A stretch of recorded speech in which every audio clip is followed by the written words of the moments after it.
E na Bíblia existem muitos textos bíblicos falando sobre finanças, muito mais que outros assuntos. Segundo o Ministério Crown, são mais de 2.350 versículos falando sobre finanças. E em comparação de outros assuntos importantes que têm muito menos versículos. Talvez devido ao fato de que Deus sabe que nós teríamos problemas nessa área, né?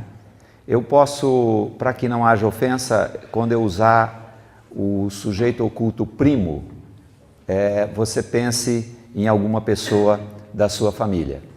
Bem, eu quero perguntar quantos que ouviram há exatamente um ano, né? Foi no mesmo dia, né? Quantos que ouviram no ano passado aqui? 1, 2, 3, 4, 5, 6, 7, 8, 9, 10. Essas 10 pessoas hoje já podem estar desfrutando do que aprenderam ou estão tendo mais uma chance de ouvir sobre esse assunto que interessa muito ao Senhor e interessa também a um sistema que, segundo o irmão de uma cidade que nós fomos pregar, ele diz que existe o sistema capitalista. O sistema capitalista está tentando nos influenciar desde que nascemos, viu? Uma criança geralmente ela assiste mais de 1 hora de propaganda por dia. Você que vê a novela das 9, você pode cronometrar. No mínimo são 25 minutos propaganda. Você pode olhar no counter, você que na hora da novela tem que aproveita o intervalo para pôr no futebol, você pode olhar no counter. Quando der 5 minutos, você volta lá que voltou a novela. Então você imagina em um programa ter isso. Existe uma estrutura toda armada para que a gente viva enredado com o sistema e não tendo felicidade. Por isso que esse estudo ele chama contentamento e prosperidade. Por que contentamento e prosperidade? Não prosperidade e contentamento. O sistema ele é da prosperidade e contentamento, porque a gente aprende a relacionar sucesso financeiro com felicidade. É ou não? Analise isso. Porque se você tiver uma TV, quantas polegadas agora na Copa, você vai poder chamar o pessoal, mas você vai chamar o pessoal com aquela 29, que foi o sonho de todo mundo, hoje já é uma coisa que é descartável. Comprei uma TV 29, grande coisa. Então, há essa relação, mesmo que ela não seja verbalizada. Então, o princípio da palavra é contentamento e prosperidade. Por quê? Se você abrir aí em Filipenses 4, 10 a 13, Paulo vai relatar umas coisas interessantes sobre esse assunto. Ele diz assim: ora, muito me regozijei no Senhor por finalmente reviver a vossa lembrança de mim, pois já vos tinhas lembrado e não tinhas tido oportunidade. Não digo isto como por necessidade, ele está dizendo assim, estou lembrando de vocês, não é para que vocês lembrem de mandar oferta para mim, não. Porque já aprendi a contentar-me com o que tenho. Olha a escola que ele vai passar aqui.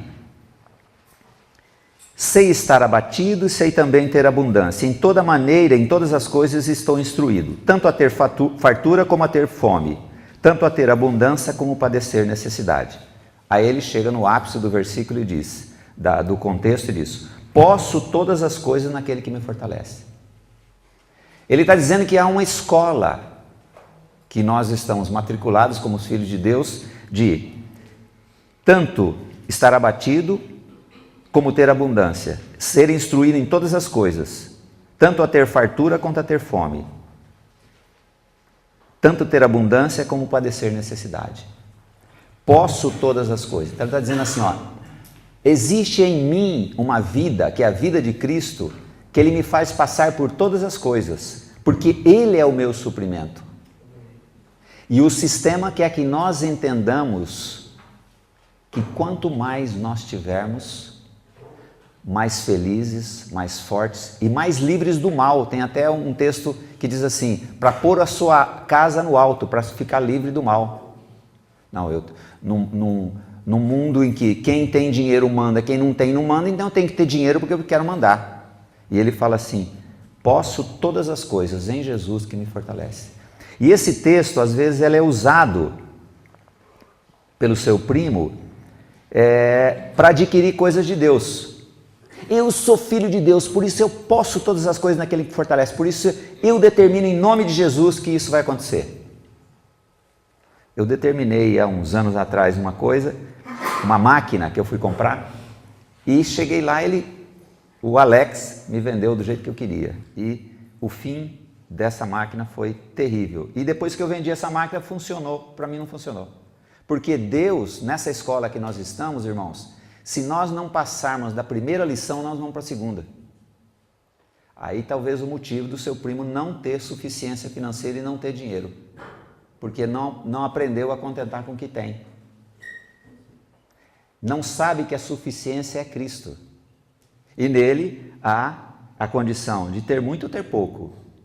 Porque não é quantidade, mas a intensidade da vivência da vida de Cristo. Isso é uma teoria? Não, é o apóstolo que passou por isso. É isso que Deus quer fazer na nossa vida.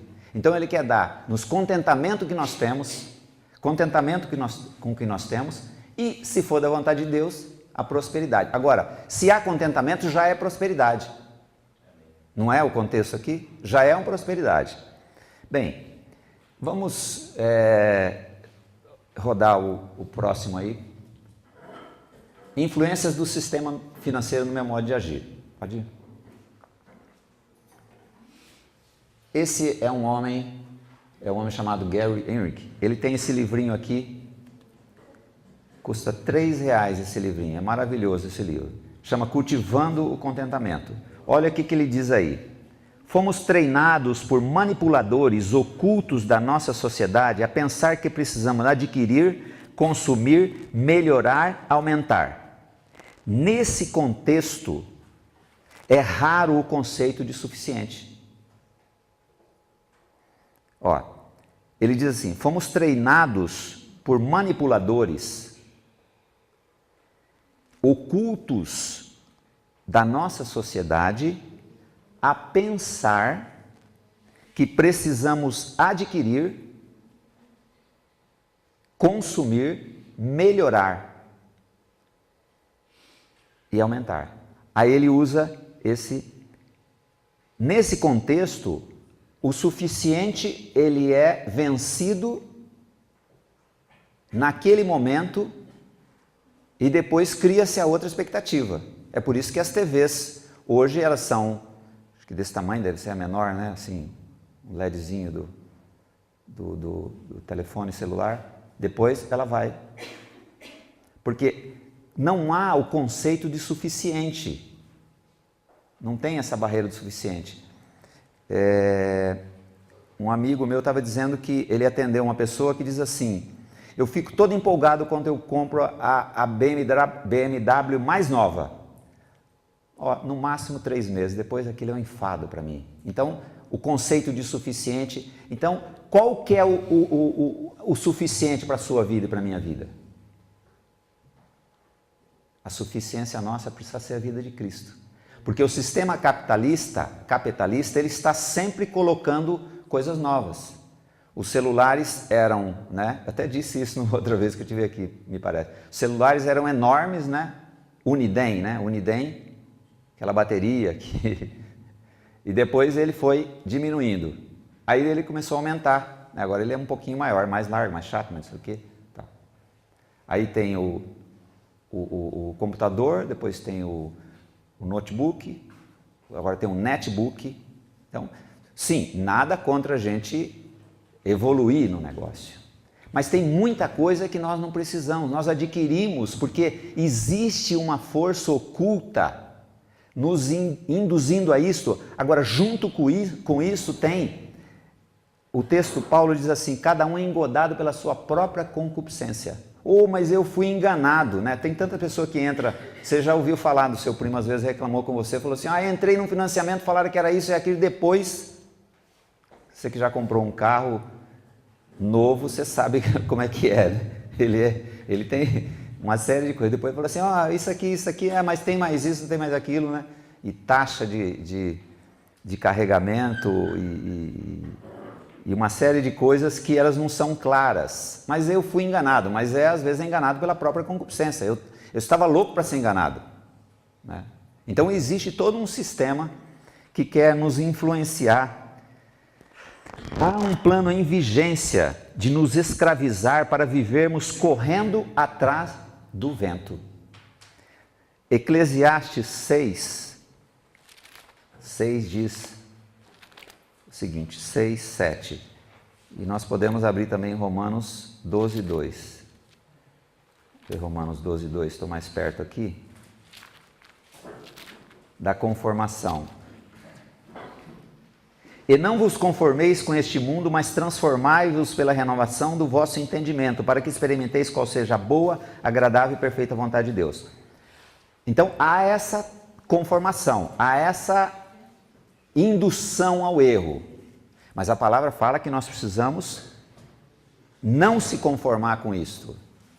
Agora é interessante, quando o sistema nos encharca do que ele quer, é muito difícil, por isso que é a coisa pela graça de Deus. É muito difícil quando os textos bíblicos começam a ser lançados na nossa mente encharcada, eles começam a ser rebatidos pela lógica do encarcerado. Né? Vocês sabem aquela história do bócio, né? Daquele povo que tinha bócio, papo. E aí todo mundo tinha papo naquela região. E o menino foi com o pai dele e falou assim, pai, ele saiu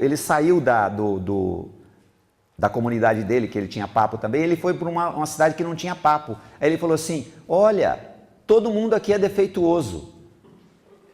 Ele achou que os defeituosos eram aqueles que não tinham papo.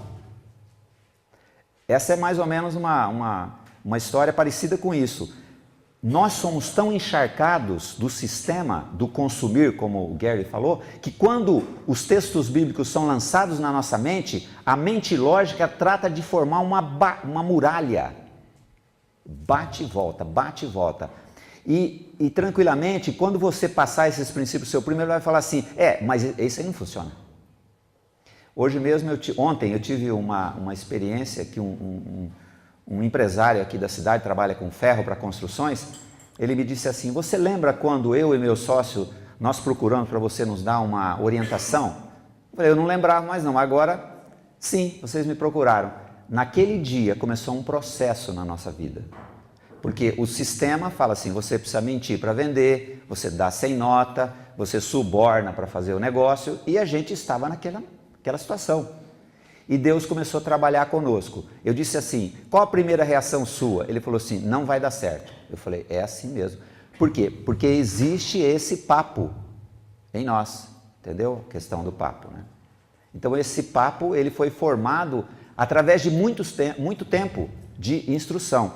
Quando nós estávamos numa comunidade, eu disse àqueles irmãos que um tempo normal são mais ou menos 5 anos para uma pessoa ser liberta do sistema. Aí um outro cutucou ele e disse assim, 5 anos demora muito. Aí ele me contando, disse assim para esse irmão, falou assim, eu fiquei 40 anos escravo do sistema, 5 anos para mim é bem pouco. A graça precisa trabalhar no nosso coração, porque tudo o que temos, o que somos, é do Senhor, não é nosso. E nós cantamos isso, irmãos, nós cantamos isso. Agora Deus quer fazer isso uma realidade na nossa vida.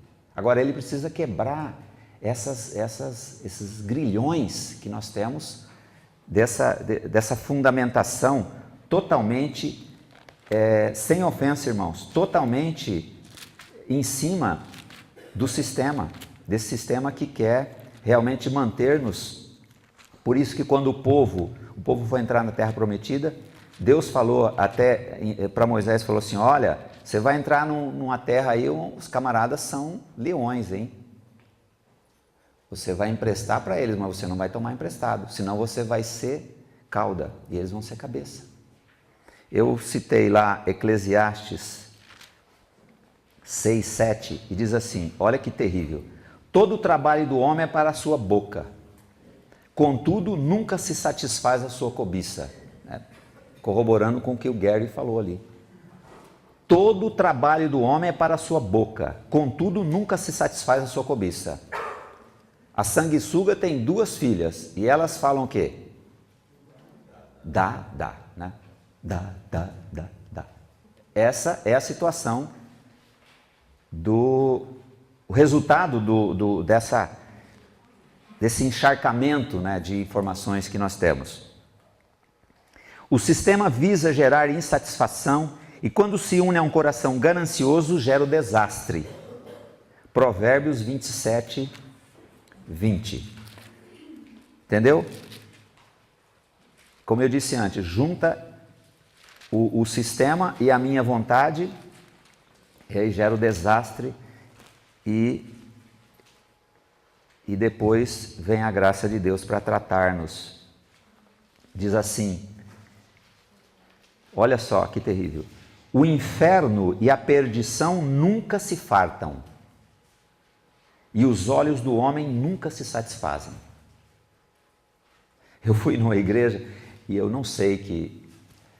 Eu não conhecia ninguém lá, graças a Deus, aqui eu conheço alguns, e parece que eles queriam construir fazer um aumento da igreja, né? E quando é para Deus, a gente fala, é para Deus, e faz um monte de coisa, né? E aí nós lançamos os textos bíblicos, né? E aí o contador da igreja lá, o tesoureiro, falou assim, pastor, agora a gente vai ter que rever o que nós vamos fazer. Acho que eles iam entrar no financiamento, eu não sei direito, né? A gente não está fiscalizando, nós estamos para pregar a palavra, né? A palavra de Deus é que o conhecimento da palavra é que liberta. Precisamos conhecer a palavra, ver o que o amor de Deus tem para nós, para a gente viver de uma maneira equilibrada num mundo totalmente desequilibrado. Aí eles refizeram lá os planos, né, eu creio, e Deus certamente vai ser glorificado. Então, os olhos do homem nunca se satisfazem. Eu queria perguntar, sem você levantar, hoje não, porque você está no acampamento, mas possivelmente na quinta-feira passou um carro mais novo que o seu na sua frente. E a primeira reação do homem, né? A mulher são outras coisas, né? Qual a reação que nós temos quando nós vemos um? Então é isso aí que você sabe, depois você conta para sua mulher. São coisas que, sabe, minha filha viu aquele Uno novo, né? E eu disse para ela, puxa, esse amarelo deve ser lindo. Ela falou assim, não, eu prefiro o branco. Aí já vira uma guerra, que cor vai comprar? Imagina, em vez de agradecer com a cor que vier, Senhor, é assim. Agora, Deus ama, a gente ama e quer tratar o nosso coração, né? Bem, vamos lá. Pode virar o outro. Olha o que esse outro homem de Deus chamado Harold Walker, ele fala. Vamos ler lá primeiro o Provérbios 22, 7. Eu não contei não, mas tem vários versículos. Não tenho, vocês podem ficar tranquilos que nós não vamos falar os 2.350 versículos, mas uns 20 ou 30 você vai ouvir. 22, 7. Oh, já foi, né? 22, não. O rico domina sobre os pobres e o que toma emprestado é servo do que empresta. Nós já estamos entrando na questão do que toma emprestado, né? Rico domina sobre os pobres e o que toma emprestado é servo do que empresta. Então ele está dizendo assim, quando você está devendo, você não tem muita condição de negociação. Você tem que aceitar o que o sistema fala. Essa semana nós fizemos uma pesquisa, porque a pergunta mais feita nos encontros é como é que eu vou fazer para ter minha casa? Se eu pago um aluguel de R$500, por que eu não assumo uma dívida de R$500? Aí nós fomos na Caixa, fizemos um levantamento num tipo de financiamento, tem vários tipos, e é um absurdo o que acontece. Não, acho que não vai dar tempo da gente ver, lá na igreja nós vamos passar isso. Mas é um absurdo o que o sistema faz a gente pensar que é a melhor coisa. Tá. Aí o Harold Walker, ele diz assim, presta atenção. A dívida escraviza porque representa o gasto presente de um trabalho futuro. Contraímos dívidas porque gastamos hoje algo que ainda não ganhamos. Consequentemente, até a dívida ser paga, todo o nosso trabalho e rendimento realmente não pertence mais a nós, mas aos credores. Se quiser voltar ali, nós vamos um pouquinho, devagarinho, A dívida escraviza porque representa o gasto presente do trabalho futuro, ou seja, você gasta agora e você já compromete o seu trabalho futuro de quanto tempo? 3 meses? 1 ano? 2 anos? 5 anos? 20 anos? O carro agora está 72 meses, né? Vocês viram quantos carros foram devolvidos no começo do ano passado? E eram cegonhas voltando. E eu fiz uma consultoria com uma pessoa, ela me disse o seguinte: eu tentei, depois de pagar R$9.000, eu tentei devolver meu carro. Ele falou: nós aceitamos de volta, só que nós vamos leiloar o seu carro. Se o valor dele é 50 e no leilão for para 40, você paga os 10. Você vê que sistema maravilhoso que quer nos auxiliar. E um amigo meu que trabalha no ramo, ele disse o seguinte, que a maioria dos carros devolvidos era um carro 1000. Esse carro 1000. Porque é a chance de você ter um carro novo por uns 2, 3 meses, 1 ano, 2... Ou 72 meses e pagar até o fim, sabe? Não, eu sou macho, eu pago até o fim, né? E possivelmente paga 1,5, às vezes paga 2, né? Em casa tem alguns tipos que você paga 1,5 casa, 2 casas. É o sistema. Ele vive do quê? Ele vive do juro. E eu até brinco que o seu primo vive de juro também. Juro que eu te pago, né? E nunca chega o dia de você receber. Falar nisso, não empreste dinheiro para crente. A palavra diz, ou você dá e esquece, se emprestar, você vai perder a amizade. E a coisa... E sempre, se ele vier com um sapato novo, você vai falar assim, tem dinheiro para comprar um sapato novo e não me paga. E quando ele troca de carro? Você imagina isso aí anos seguidos e você não fala nada com ele. Ele não fala nada com você. É uma cumplicidade silenciosa. Tem um nome, isso eu não me lembro agora. Então é terrível, né? E fiar, né? Fiar é uma beleza. A palavra está cheia de não fiar, né? Mas a gente fia porque afinal ele está precisando. Pastor, então, membro pede para pastor fiar, é uma beleza, né? O pastor vai contra a palavra para manter olha que coisa, né? Para manter o membro, né? Ali atuante na igreja, às vezes tem um dízimo, né? Misericórdia, Senhor. Você tem um primo que é pastor, ele vai ficar muito bravo, né? Aí ele fia a pessoa, aí ele perde, ele paga e perde o membro, que ele some também, né? Então são coisas, todas as vezes que nós vamos contra a palavra, o que vai acontecer conosco? Nós vamos sofrer.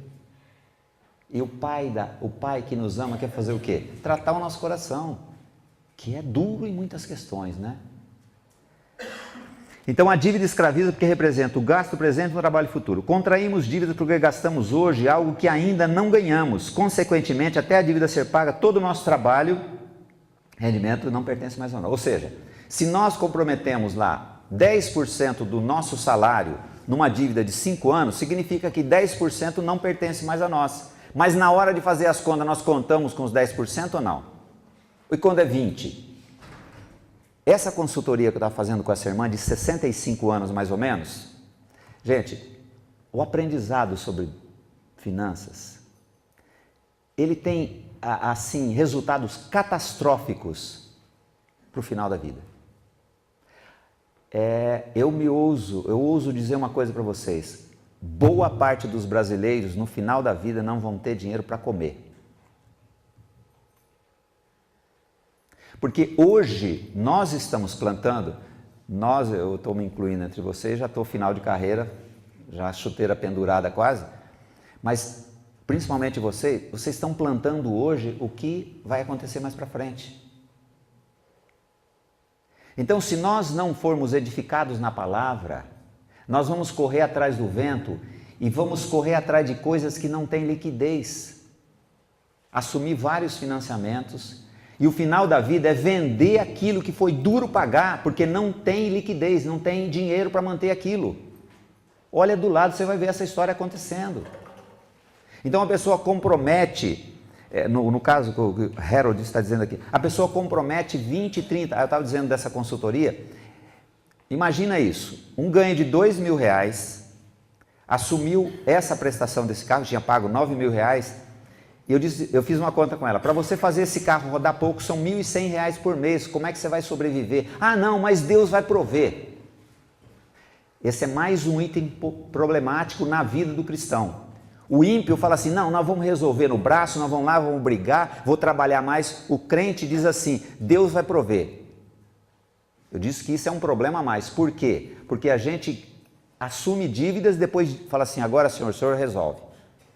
E Deus, como é pai, o que ele tem que fazer? Ele tem que deixar o credor ligar para nós, passar vergonha, nome sujo. A palavra diz aqui em Provérbios, mais digno de ser escolhido é o bom nome do que muitas riquezas, e a graça é melhor do que a riqueza e ouro. Mais digno de ser escolhido é o bom nome. Então, agora isso, como é que fica isso na questão do reflexo da vida de Cristo? A pessoa está endividada. E possivelmente, agora falando com vocês, o assunto mais conflitante é dinheiro. E ele é na hora da comida. Você imagina como aquela comida desce, né? Porque há conflito de interesses, né? A mulher quer uma coisa, o homem quer outra, aí vem os filhos que quer outra coisa. Eu falei, ó, um quer uma coisa, outro quer outra coisa. Não, isso eu não gosto, isso, sabe? Então, dentro da família fica um clima ruim quando vai falar nisso. Mas parece que toda vez que nós vamos falar nisso é encrenca. Né? Uns são mais controlados, ou não fala muito, mas é um problema sério. Então a pessoa compromete o ganho dela durante muitos anos. Pode tocar. A cura por meio do contentamento. Pois não. Pode ir. Certo observador descreve a nossa sociedade como a sociedade do inextinguível descontentamento. Inextinguível descontentamento. Ó, esse menino está aí, ele já deve estar com a barriguinha cheinha de balinhas aí, mas ele está olhando aquela balinha daquela cor que ele não comeu ainda. O olhinho dele está bem estaladinho, né? A mãe falou, come 2, já comeu 4, falou que comeu 1, e é mais ou menos isso que pode acontecer. O descontentamento gera murmuração. Immanuel Kant afirmou, o descontentamento faz de ricos pobres e o contentamento faz de pobres ricos. Ricos pobres e de pobres ricos. É o descontentamento. Ah, ele tem muito, mas não chegou ao contentamento. Se fosse ganhar dinheiro, a pessoa ficasse no contentamento e fosse feliz, hoje nós teríamos muitos atletas brasileiros jogando muita bola até hoje, mas aconteceu um problema de percurso, né? E aí está essa situação, né? Você gastar aí, sei lá quantos $1000 num telefone, fazer uma festa num castelo e misericórdia, né? E aí, agora o que aconteceu? Não tinha estrutura. Achava possivelmente que chegava ao contentamento. Aí nós temos um texto, Hebreus 13:5. Pode virar. Não se deixem dominar pelo amor ao dinheiro. Fiquem satisfeitos com o que vocês têm, pois Deus disse, eu nunca deixarei vocês e jamais os abandonarei. Não se deixem dominar pelo amor ao dinheiro, porque, irmãos, possivelmente aqui todos amam o dinheiro. Só existe diferença de intensidade, mas desde pequeno nós aprendemos a amar o dinheiro. Desde pequeno. Sem o pai nunca fala nada. A gente começa a entender o valor do dinheiro. Então esse amor é uma coisa meio nata e aprendida também. Ou piorada, ou melhorada, ou aumentada. Então, a gente não tem noção de quanto a gente ama esse negócio chamado dinheiro. Vocês podem fazer o que acontece com os ministérios. Ministérios que crescem, depois acontece. É muito dinheiro, a pessoa não tem estrutura para mexer com aquilo, muita fama, sabe? E uma série de coisas. Mas o dinheiro está sempre no meio. Então a palavra fala para a gente não ser dominado e ficar satisfeito com o que vocês têm. Olha a promessa de Deus, Ele nunca vai deixar a gente, nunca vai nos abandonar. Uma outra coisa que o sistema capitalista quer fazer é dominarmos pelo medo, ser dominados pelo medo. Nossa, mas e se acontecer isso? Puxa, eu preciso fazer isso e aquilo outro. Então, há sempre que a indústria da má notícia, ela está em vigência aí.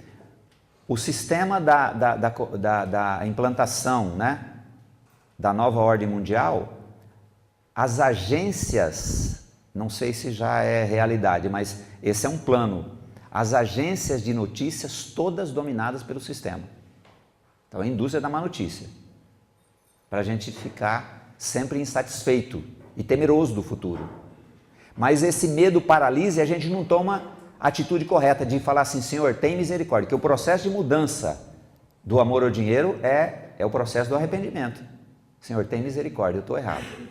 Agora, quando a muralha está muito forte ainda, precisa mais um tempo, né, para chegar a esse ponto do arrependimento. Falou, Senhor, eu não consigo. Pode rodar o outro, por favor. Esse aí é o Gustavo Cerbasi. Ele tem um livro, eu até citei da outra vez aqui, chamado Casais Inteligentes Enriquecem Juntos. A última vez que eu olhei estava na 130ª edição. É um recorde de vendas, né? São mais de 1 milhão de exemplares.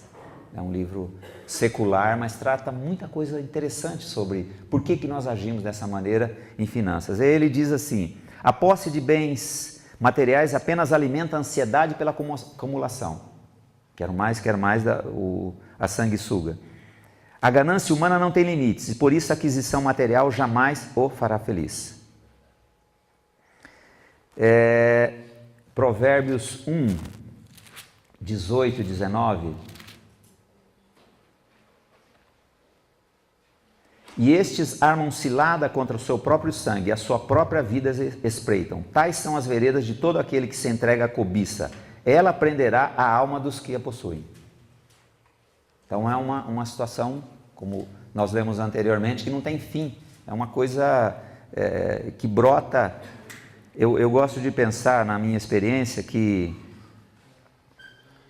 quando eu tinha um Gordini, eu não conhecia o Amarildo ainda, eu tinha um Gordini 64, ele é depois disso, e eu empurrei muito aquele Gordini verdinho, talvez o irmão aí já, Gordini, né? Eu encontrei um lá no Rio pregando, ele falou assim, eu tive um Gordini da mesma cor.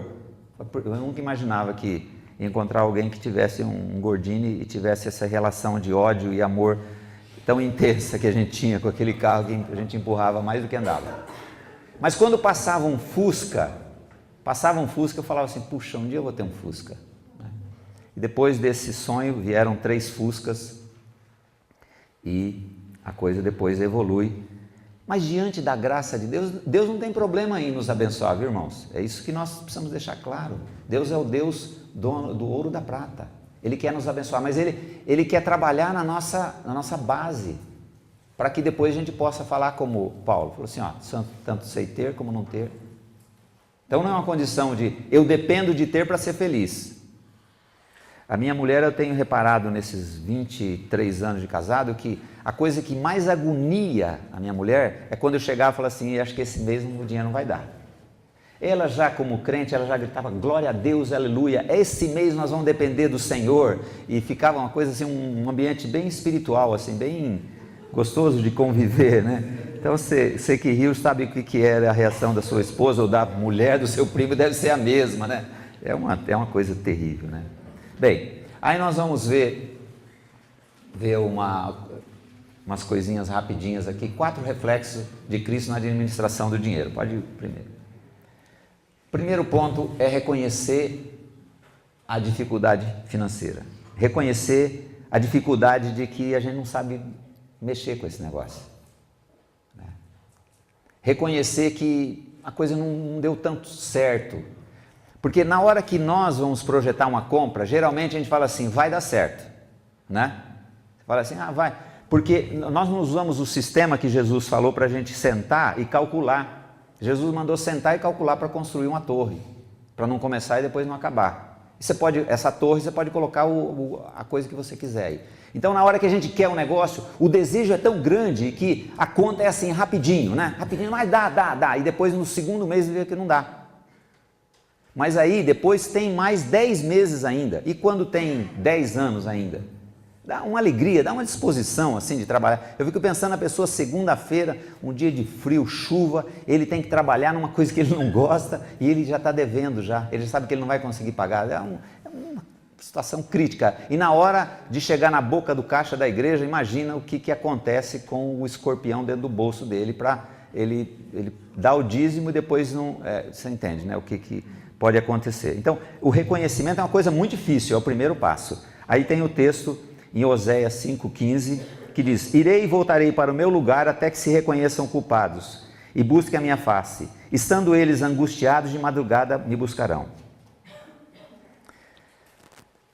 Angustiados, buscar o Senhor. Mas a mente formatada, ela fala assim: do meu jeito vai dar certo ainda. A mente da muralha, aquela mente que rebate o texto bíblico, ela declara assim: amanhã vai melhorar. Agora vou receber meu 13º. 2010 vai ser próspero. Né? O Brasil está bem em termos de mundiais. Mas eu poderia dizer, com talvez uma possibilidade de acerto aí de uns 10%, que essas são defesas de posicionamentos que a gente não quer mudar. Então, a mente formatada se arma de coisas e fala assim: não, mas agora vai dar certo. Mas às vezes ela não tem a coragem de falar assim: não deu, eu preciso ir para outro caminho. Então, o reconhecimento, ele fica difícil. Por que as pessoas não nascem de novo? Porque elas não precisam de Jesus Cristo. Eles não precisam morrer em Cristo. Então, o que vai acontecer? Vão continuar sendo escravas do pecado. E na questão financeira, é a mesma coisa. Eu contei a vocês, agora vai ficar registrado para não repetir da outra vez, depois eu quero essa fita, que eu fui a um acampamento e depois de 10 anos eu voltei naquele acampamento e eu perguntei: quantos que ouviram um ano? Por isso que eu perguntei quem ouviu um ano. Quem ouviu há 2 anos? Quem ouviu há 5, 10 anos? Falou assim: querido, você ouviu há 10 anos, você já ouviu algumas vezes. O que está precisando acontecer para você chegar e falar assim, se ajoelhar e falar: Senhor, tem misericórdia, eu não sei mexer com dinheiro. Eu tenho um monte de teoria, mas parece que elas não estão funcionando muito, sabe? Então é a dificuldade de aceitar a situação. Por que morre muito homem? Vocês viram aquela propaganda? O homem morre, vive mais que mulher, porque o homem não vai no médico, ele não está doente. Então quando ele vai, ele não precisa mais, porque já está morto. É uma situação difícil isso. Por que morre menos mulher? Porque a mulher deu um problema, ela já vai no médico. Né? Ela tem aquela situação de, puxa, tô com um problema. Agora o homem nunca tem nada, então ele morre. Então se nós ainda achamos que do jeito que a gente faz, que é contra a palavra, é contra declaradamente a palavra. Porque a nossa experiência, se tem funcionado, se ela é contra a palavra, ela está errada. Eu perguntei a uma pessoa que me pregou esse assunto há muitos anos, ele disse assim: mas se a loja fala assim que são 3 vezes sem juros, não é mais lógico eu pegar esse dinheiro, colocar na poupança, pagar a primeira e depois pagar a terceira? Falando: não, é o sistema do mentiroso. O Harold Walker, esse que eu citei aqui, ele diz assim: não existe venda sem juros, o que move o mundo são juros. Ou até o Einstein disse o seguinte, que a maior invenção do homem foi juros sobre juros, que é uma bola, assim, uma coisa assim, sabe? Você deve no cheque especial 146% ao ano, você deve R$1.000, você vai lá 3 anos para ver quanto que está. É um negócio exponencial. Então, a situação fica difícil e chegar a esse ponto é uma coisa só pela graça. O ponto 2, anote todos os seus ganhos e despesas. É uma questão já partindo para a questão prática.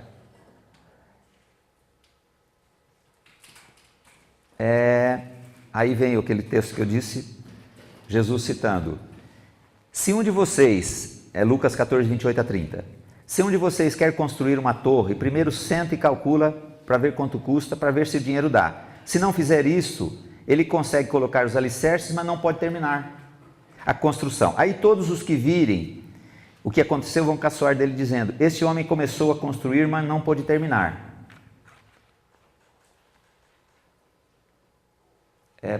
Podemos pensar assim, uma questão prática: a pessoa que compra um carro financiado, ele não consegue pagar, aí ele testemunha. E se é uma igreja menor assim, vai lá, fala para o pastor: ó, Deus me abençoou com esse carro aqui e tal. Quando ele não consegue pagar, ele devolve, ele não vai lá falar para o pastor que, ó, Deus abençoou ele, tratando ele no porrete, fez ele devolver o carro para ele aprender que ele não tinha dinheiro para pagar aquilo. Ele não vai lá falar com o pastor. Eu conheci um homem que ele largou uma igreja porque prometeram para ele que se ele desse 10, Deus dava 100. Ele vendeu um carro, foi lá, deu, na época, R$2.000, mas depois, aí ele testemunhou que ele tinha comprado um carro zero do vizinho, tal, uma coisa assim, e só que aí ele não conseguiu pagar, ele nunca mais voltou àquela igreja, e faz anos que eu não encontro com ele, parece que ele não vai à igreja nenhuma mais. Você imagina como o dinheiro tem muito a ver com a nossa espiritualidade. O Ministério Crown diz o seguinte: quando nós mexemos com o dinheiro, tem muito a ver com a nossa espiritualidade. Tem muito a ver com o nosso relacionamento com Deus. Quando a coisa dá errada, a nossa murmuração é contra quem? É contra o sistema, é contra a mulher que gasta, é contra o filho que gasta, é contra o patrão que não aumenta o salário, é contra... Pode escolher uma série de coisas, mas lá no fim é contra aquele que nos ama. E quando o vizinho, uma pesquisa americana diz o seguinte, que a pergunta era essa: o que mais te aflige no ambiente de trabalho? Resposta padrão e lá bem distante das outras, ganhou. Quando eu sei que o meu companheiro do lado ganha mais do que eu. Isso foi tido como uma coisa pior. A minha esposa estava dizendo que essa situação aí desses 8 anos na nossa cidade, diz que o que mais tem um funcionário público aqui, diz que o que mais arrasou o funcionário foi aquele 100% que foi dado, não sei se teve 100%, mas... E os outros não tiveram nada por cento. Então, juntando com aquela pesquisa americana, houve aquela situação difícil. Gente tratando... Diz que a ausentismo no trabalho é grande. E fizeram um estudo, até me chamaram um dia para falar sobre esse assunto lá, no fim não deu certo. Então, como que essa questão financeira mexe com a gente? Isso com relação ao aumento do salário, ganhar mais. E quando o vizinho compra uma coisa que você não tem?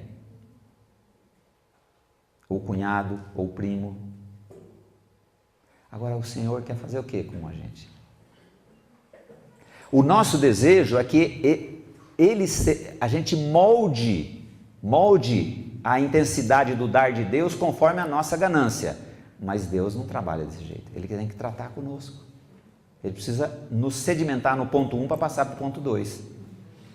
Aí tem uma série de coisas que nós precisamos anotar, né? Olha, você trabalhar em finanças é anotar para saber o tamanho do negócio. Você precisa fazer uma anotação. Uma pessoa testemunha falou: depois que eu comecei a anotar quanto o meu gasto, eu fiquei surpresa de quanto eu jogava fora, quanto dinheiro eu jogava fora. Saiu nas seleções uma reportagem de um casal que resolveram ficar sem gastar. É bem interessante, eu tenho essa revista. Eles, depois de um mês, falaram assim: puxa, quanta coisa a gente joga fora. Quanta coisa a gente compra porque está barato. Né? Está barato. E depois fica aquilo lá. E às vezes depois não tem dinheiro para as coisas essenciais. Porque são descontroles. Bem, o terceiro ponto nessa questão de restauração financeira é reunir a família e decidir, conversar sobre o assunto. Aí tem o texto de Amós 3,3 que diz assim: andarão 2 juntos se não houver entre eles acordo? Lembra que nós falamos que possivelmente as discussões maiores em casa são a questão de questões financeiras. Então precisa chegar num acordo. E uma coisa é importante para aqueles que estão numa situação difícil financeira: começar a agradecer ao Senhor. Senhor, eu te dou graças pela minha situação financeira, mas tem misericórdia de mim, trata.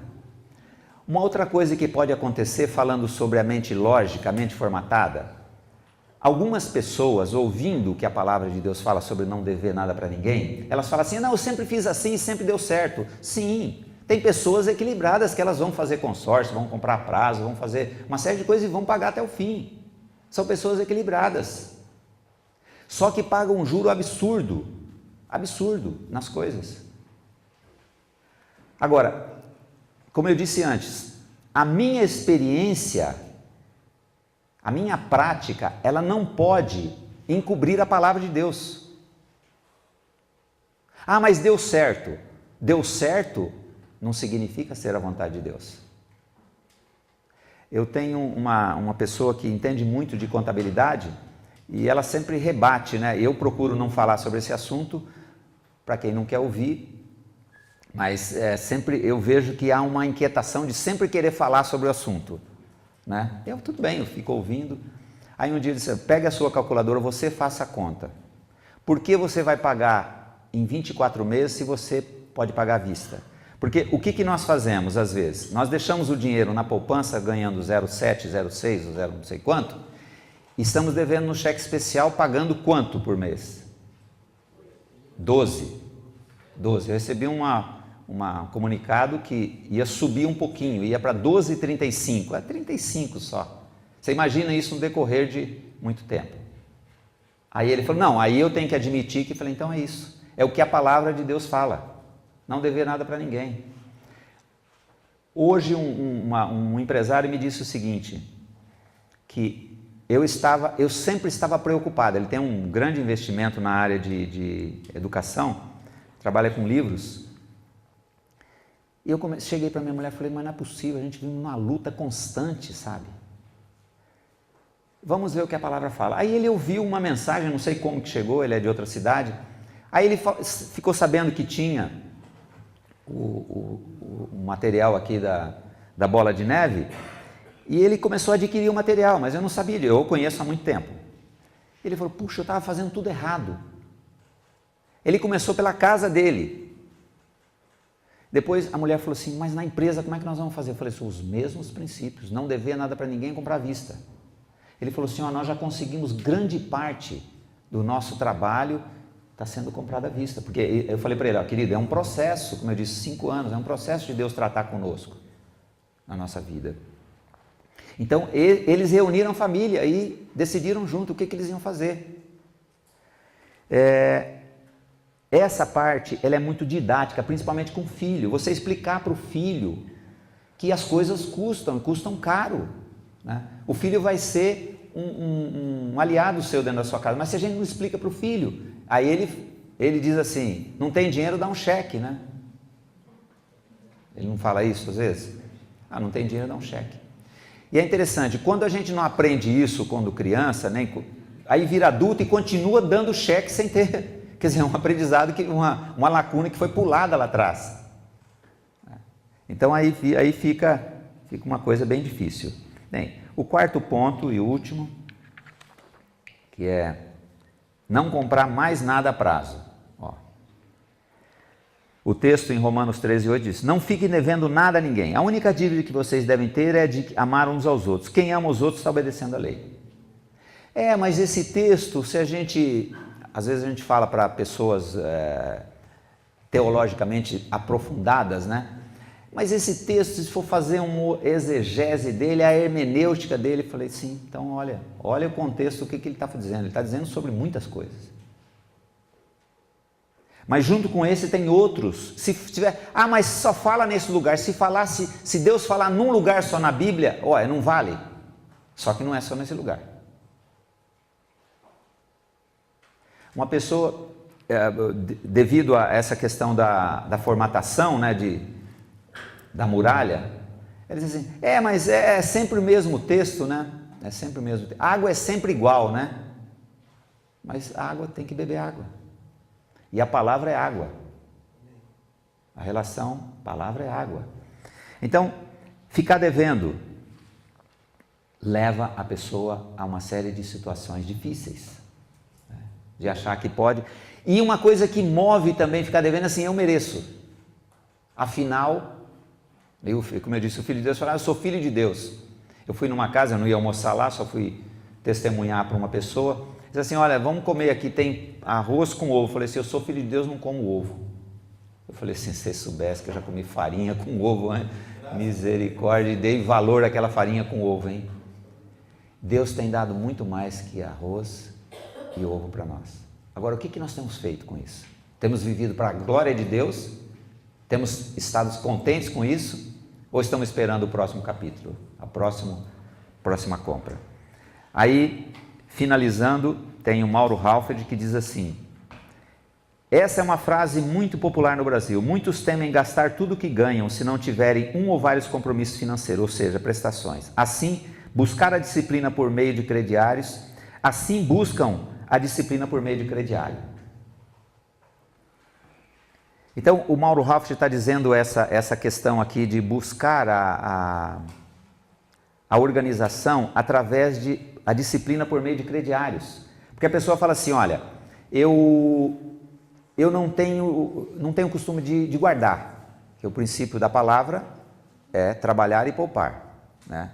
É o princípio que Calvino trouxe e foi formada essa nação, os Estados Unidos foi formado em cima desses princípios de Calvino.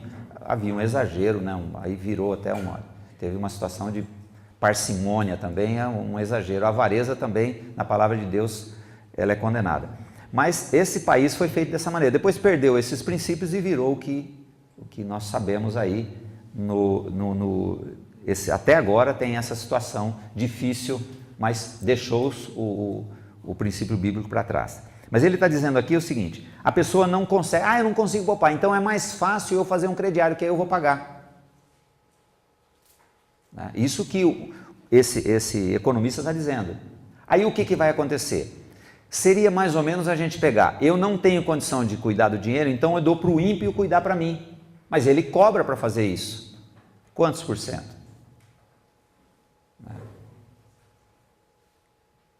Quanto que é a taxa de administração de um consórcio?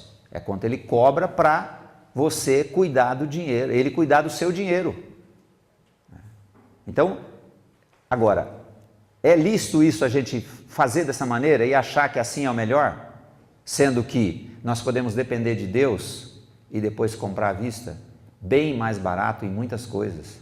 Muitas coisas. Gente, se você começar a anotar os seus gastos e anotar as despesas e quanto você paga de juros, é um absurdo. Depois o dinheiro não dá. Haja dinheiro para pagar. Nesse slide sobre financiamento, ele é assim, você dá uma entrada de 20 mil reais e depois você assume lá essas prestações. E na outra situação você coloca esses 20 mil reais em CDB e são 20 anos. A diferença é muito grande.